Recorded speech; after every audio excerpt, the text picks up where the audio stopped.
Hello everyone, welcome back. Today, I want to highlight a card that has seen virtually zero hype, but continues to light up the mad scientist part of my brain, Mudragon. Now, if this card looks familiar, then you're probably thinking of Mudragon of the Swamp. That fusion monster came out almost a year ago as a promo for the 2018 Megatins, but this Synchro monster came out just recently, in Dark Neostorm. Since it was released, Fusion Mudragon has seen some niche play for its very generic fusion material, making the now unlimited super polymerization even more of a threat. Synchro Mudragon, by comparison, hasn't seen the same level of competitive success. Because it hasn't seen any competitive success. And that makes sense. Despite having a nifty effect, Fusion Mudragon is primarily used as an enabler for super poly. But is it possible that we've overlooked Synchro Mudragon's ability to do the same? Let's do a quick overview of the cards so we're all on the same page. Mudragon is a level 6 Dark Dragon Synchro monster with 500 attack and 2200 defense. It takes one tuner and one or more non-tuners, so it has the benefit of being largely generic. Its first effect lets you use it as a substitute for any one fusion material whose name is specifically listed on a fusion monster card, but the other fusion materials must be correct. Now, this isn't the first time that we've seen an effect like this, but it is pretty rare. The first monsters to have this effect were released in old tournament packs back in 2002, and then intermittently throughout the years. And I think it was pretty necessary to print these cards. I mean, far be it from me to try and extrapolate the meta in the early 2000s, but even these stats look pretty grim for the time. And even if you wanted to play them casually, assembling two specific monsters, plus a polymerization, must have been infuriating. So it's nice that they printed a way to bypass that in the days of yore. But nowadays, this opens up some interesting design space that we'll get into later. Its second effect lets you fusion summon using cards you control, including Mudragon, as long as it's been synchro summoned. Once again, not the first time that we've seen a monster that can conduct a fusion summon, and it's not even the first time one such monster could itself act as substitute for a named material, but this is the first time it's been put together in a way that isn't an awkward mess. Being a generic synchro monster means that you can summon Mudragon out as your available cards allow, and it removes the possibility of drawing a level 1 insect that you probably can't special summon to trigger its fusion effect anyway. With the versatility of Mudragon, you could potentially gain access to fusion monsters that were never meant to be played outside of a particular theme, without even having to main deck a fusion spell. So that leads us to today's question.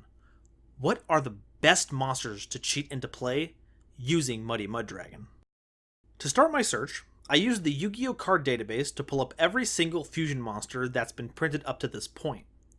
This brings up 322 unique entries. But despite how versatile Mudragon is, it can't be used for everything, so we're going to cut fusions that you absolutely cannot make with it. We're also getting rid of any fusion that can't be brought out with fusion summoning, which includes all the gladiator beasts, masked heroes, and other sundry monsters like ABC Buster Dragon. We also have to get rid of the fusions with the "this monster can only be fusion summoned with the above materials" clause. This means that only monsters of that name can be used as material, and while Mudragon substitutes specific monsters, it doesn't do so by taking on their name, it just bypasses some specific rule stuff.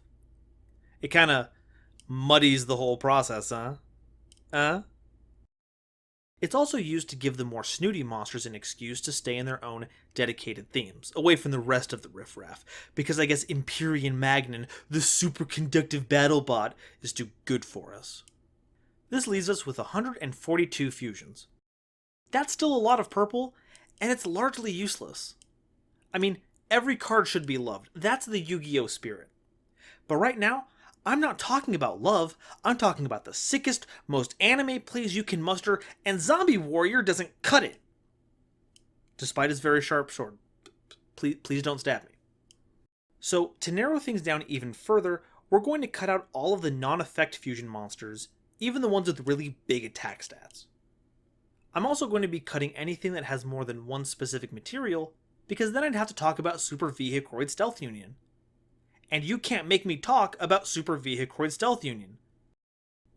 That being said, I do want to give an honorable mention to heroes. If anyone is out there running a lot of the old school elemental hero fusions, you'll want to find a way to run Mudragon. Fusion substitute effects aren't that good in the main deck, But if you have slots open in your extra and you can find some good tuners, I guarantee you will have a lot easier time using this as fusion material than Blade Edge. I mean, don't get me wrong, the Golden Bull imagery is sacrilegious as all get out, and I'm all about that life, but I mean, really, it's a level 7 that just does piercing. You can do better. With the list pared down again, we're down to 42 fusions, which is a much more manageable list. So, let's start by going over the fusions that don't have any specific material. This category is for monsters that you could technically make using something other than Mudragon, but this funky little synchro came to the club with the polymerization, so it gets to skip the line. Beast Eye's Pendulum Dragon has an interesting take on burn, but it has a way to bypass fusion summoning by just tributing the material, so there's not much of a point when you can run any other Dark Dragon. On a similar note, Borreload Furious Dragon takes Dark Dragons, but it does need the fusion effect, and Mudragon certainly covers both of those. If you don't want to have a fusion spell in your main deck, and you happen to have other Dark Dragons available, Mudragon's got you covered. Destiny Hero Dangerous's effect is only really useful in its own strategy, and Mudragon can't substitute the Destiny Hero requirement, so splashing it in other strategies doesn't seem very fruitful. Dragon Knight Draco Equeste would have been so clutch a few formats ago. Having a tech card to make your Trickstar opponent take all of your burn damage would have been hilarious, but now it might as well just be a 3200 vanilla. El Shaddoll Winda and Panzer Dragon would both be pretty sick summons if Instant Fusion wasn't an infinitely better way to get them onto the field. Since you can't substitute the Performapal requirement, Performapal Gatling Ghoul is going to have a hard time being splashed outside of the Merry Menagerie, but I think it might actually be fun in the deck proper. Odd Eye's Dissolver is the only Performapal that fits the Dark level 5 or higher requirement, and adding Mudragon gives you more options for that part of the fusion. Pair it with a Pendulum Performapal, and you have a bit of removal as well as a big chunk of effect damage stapled onto a 2900 attack body. Not too shabby. Predaplant Chimera Fleecia will require a Predaplant monster regardless, and the deck is already Preda-primed for fusion summoning anyway, so I don't think it needs the help. And with the prevalence of Link monsters, its banishing effect has diminished even further in value. However, its cousin, Dragostapelia, might be a good addition to decks that already fusion summon, but don't run dark monsters, like Melodious. Being able to blank activated effects at spell speed 2 every turn is kinda like having a mini Spicy Boy Dragon Archfiend. Well, as many as 2700 attack point monsters get. Adjacent to Predaplants, Starving Venom Fusion Dragon is an option here as well, but it's already such a good Super Poly enabler that you're likely to run it for that anyway. However, if you're looking to be more proactive with its effects, Mudragon gives you a way to summon it on your own terms. Supreme King Zark... Look, technically Mudragon is a Synchro Dragon, so it does fit into the requirements, but just use Chronograph Sorcerer's effect, it's easier and it'll feel a lot cooler. Lastly is Trishula, the Dragon of Icy Imprisonment. If you want to get the banishing effect without having to banish your own materials, you can certainly use this. But if you had the other 2 dragons for it, you likely had the 3rd to make the Mudragon, so I would just bite the bullet and take the banishes. So, with all of those covered, here comes the good stuff, the fusions that Mudragon was made for. Every time you've looked at a fusion and said, man, this effect looks pretty cool, it's a shame it's locked into X deck, this is the X. If you're playing Amazoness, you should be playing Mudragon for Liger and Empress. Like, it should be mandatory. Pet Tiger is beefy, but doesn't do anything for you. Queen is a nice summon off of Princess, but still doesn't advance your game plan. Both are taking up slots that could be used for other better cards. And I don't see any fusion spells for Amazonesses, so what are you waiting for? Did you know that Queen can protect Amazoness cards from effect destruction, not just monsters? Play Mudragon, please! Archfiend's Manifestation... Look, if you're not going to commit to a Summoned Skull build, why would you even bother? Chimera Tech Overdragon can be made if you're playing a machine deck but don't want to play Cyber Dragon. Unfortunately, due to Overdragon's self-field wipe, it's much better to summon it out with something like Overload Fusion on a blank field. If you're on a warrior strategy, you actually have a few different options, first of which is Dark Cavalry. Aside from having piercing and gaining attack for each spell and trap in both you and your opponent's graveyard, it lets you negate effects that target and destroy the source of that effect. It does cost a discard, but it's not once per turn, and it even negates effects that target your opponent's cards for when they try to resolve cards like Orcus Nightmare or Eagle Booster. Certainly not the worst you could do. Elemental hero Neos Knight gives you a double attacker, but since it doesn't do any damage when fighting, its usefulness is entirely dependent on how good just attacking can be as monster removal, and it's going to be some time before we see a meta like that again, if ever. Red Eyes Slash Dragon is interesting to say the least. It does provide targeting negation against effects that target your field, but you have to declare an attack with it first, which means you won't benefit from it during your main phase.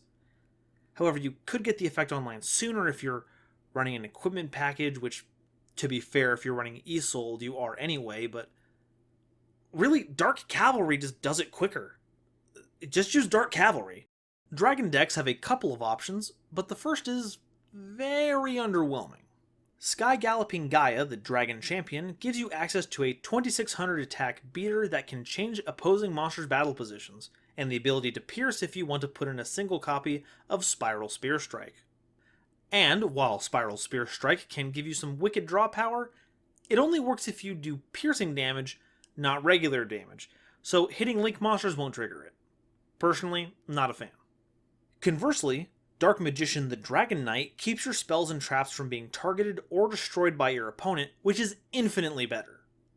Originally printed to keep Eternal Soul's drawback at bay, now Dragon Strategies can summon a 3000 beater to keep their Floodgate back row safe. Elemental hero Brave Neos gets a lot of its usefulness from its specific fusion spell, Neos Fusion. Outside of that context, it doesn't do much, so Mudragon doesn't really add anything here. Finding a level 6 or higher Fiend for Evil Hero Malicious Fiend would be bad enough, but it also requires that you use Dark Fusion, so you don't get the benefit of cheating a spell requirement. It does make the monster untargetable for a bit, and that's nice, but not nice enough. The Berserk effect it has that forces your opponent to attack with all of their monsters during their turn is pretty nice. Not much that's played today gets over 3500 without help. But that means your opponent has a whole main phase to try and out the Fiend, and that targeting protection from Dark Fusion will have worn off by then. Fluffle is pretty much in the same boat as Predaplant. All Fright for Fusion monsters that specifically name an Edge Imp also need a Fluffle, so you're not really going to be pulling a cool Fright for Tiger effect out of nowhere. Mudragon makes Ultimate Ancient Gear Golem a tad easier to summon in Ancient Gears, but I feel like it's been outclassed by Ancient Gear Megaton Golem. Heck, Megaton even floats into Ultimate Golem. Gaia Drake, the Universal Force, can't be targeted or destroyed by the effects of effect monsters, but you need a non-effect Synchro monster to pair with it. If you have a spare Scrap Archfiend by the end of your combos, then by golly, this is the fusion you'll want to summon. Windwitch Crystal Bell has a Windwitch for its generic material, so it's still pretty much locked to that archetype. To make matters worse, the deck regularly locks out the kind of summoning that would facilitate Mudragon, so this one's another hard pass. Which is a big shame. Any monster that can just mimic effects of monsters in the grave has a lot of potential. While making this video, I was reminded about Lyrilisk, and a theme revolving around a bunch of level 1 winged beasts with some legitimately frightening damage output was not what I expected to come across. And while I would love to talk about how to make a 4-material assembled Nightingale with Stoic Challenge equipped, swinging in directly for game, today is all about Independent Nightingale. But honestly, the only thing you get out of using Mudragon is that you get to cheat the fusion spell. You would have to use a Nightingale Xyz regardless to give it the levels it needs for its effect to be, effective. So I guess just don't. Thunder Dragon Colossus was one of the more unexpected cards I found on this list, because I assumed it would have some kind of requirement to keep you from using fusion substitute monsters, but that's not the case. The real issue here is, if you're playing a non-Thunder Dragon deck, which Thunder monsters are you pairing this with? It's great that you can give Batterymen and Watts access to it if you don't want to add in the Thunder Dragon suite for some reason, but other than that, I'm not entirely sure which deck has another random Thunder lying around to help make it. Millennium Eyes Restrict is another example of a card that would be a really good option to summon off of Mudragon, if Instant Fusion wasn't already a great card to access it. Sure, summoning it legitimately off of Mudragon would keep Eyeball Salad over here from imploding at the end of the turn, but usually you're going to use it for link fodder after you've blocked a hand trap with it anyway. So while it's a great option, it's superseded by better cards. Keep an eye out though, you never know when you might need it when they start restricting the mighty cup noodles. Runeye's Pendulum Dragon can make up to 3 attacks on monsters each turn if given the proper material, and is unaffected by your opponent's effects the turn it's summoned if you use a Pendulum Summon spellcaster. If it could make multiple direct attacks, I would say that this is the sleeper OTKer of the format. As it is now, it's a lot of setup for not a lot of payoff. Okay, I know I haven't been very charitable with the options so far. None of them have really been very stunning. But from here on out, these fusions I legit think give you a reason to keep Mudragon in mind, because it does enable some fancy choices. For instance, the entire Invoke cycle is broken up for any deck to play. Since the Alistair part can be substituted, light decks across the board have access to a negation body. Fire decks have a pretty awesome field sweeper and attacker. Even Raijin, one of the invoked that you could otherwise instant fusion, is a great option. It tends to cripple itself by flipping face down to keep it safe when you cheat it out. However, using Mudragon to summon it means it'll be face up and ready to disrupt your opponent during their turn. Shura the Combat Star is one of the more interesting choices. It takes a level 5 or higher warrior as the generic material, and if you plan on playing a deck with the new God Phoenix Gearfried, you've got the option. Once you go to the battle phase, you just turn all of your opponent's monsters' attacks to 0, making all of your attacks essentially direct ones. It also has some other effects that involve attack boosting and floating, but suffice it to say, it's got a lot of cool things going for it, and I would love to pair it with a Dark Ruler No More to rip open fields. These next 2 cards compete for my top spot, because A, they have really good super poly potential, and B, they can just run away with games immediately. Buster Blader, the Dragon Destroyer Swordsman, is an excellent pick for any format where dragons are massively prevalent. To get the most out of it, you have to pair it with another synchro monster, Buster Dragon, so the fact that you can use another synchro to help bridge the gap to the fusion is pretty cool. However, you're more likely to field Mudragon than super polymerization into a setup Guard Dragon board. If they've left a Herratic Spheres on board, it's basically an OTK while effectively skill draining the rest of their field. Cyber's Clock Dragon, on the other hand, is super good as long as links are popular, and I think that's going to be the case for a long time to come. Mudragon lets you scoop up all of your opponent's link monsters, and the more they had, the more damage you get to do. Remember, for its attack gaining effect, it checks for link ratings, not the amount of link monsters. So if you scoop up a Sunlight Wolf and a Baelynx, that's 3000 attack and hopefully a clear field. And if they use a card effect to remove your Clock Dragon, you get to tutor out any spell from your deck, which can be anything from another copy of Super Polymerization to Dark Ruler No More, or heck, Mystic Mine. If it's blue, in your main deck, and not a ritual monster, it's free to search. And that about wraps up the Mudragon report. Clearly there's a lot that doesn't cut it on a competitive level, but it still opens up a lot of fun options for casual decks, which is a great thing. And while the quantity of competitive cards this enables isn't vast, there are still some that I feel can make the cut. I've already gushed about how Buster Blader and Clock Dragon can steal games, but wider access to Mechaba means more decks can set up a better turn 1 board, and Dark Magician the Dragon Knight can keep trap-heavier decks safe from anything short of a Dingirsu. The real question is, what is the suite of cards that can be run to easily put Mudragon on the board?